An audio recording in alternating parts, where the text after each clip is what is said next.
Joseph Vijay எனும் நான்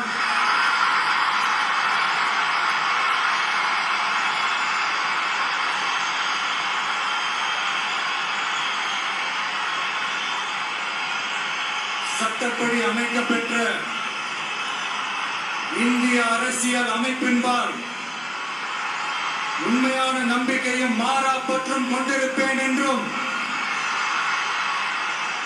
இந்திய நாட்டின் ஒப்பில்லாத முழு முதல் ஆட்சியையும் ஒருமையையும் நிலை நிறுத்துவேன் என்றும் தமிழ்நாட்டு அரசின் முதலமைச்சராக உண்மையாகவும் உளச்சான்றின்படியும் என் கடமைகளை நிறைவேற்றுவேன் என்றும் அரசியல் அமைப்பிற்கும் சட்டத்திற்கும் இணங்க அச்சமும் ஒருதலை சார்பும் இன்றி விருப்பு வெறுப்பை விலக்கி பலதரப்பட்ட மக்கள் அனைவருக்கும் நேர்மையானதை செய்வேன் என்றும் ஆண்டவன் மீது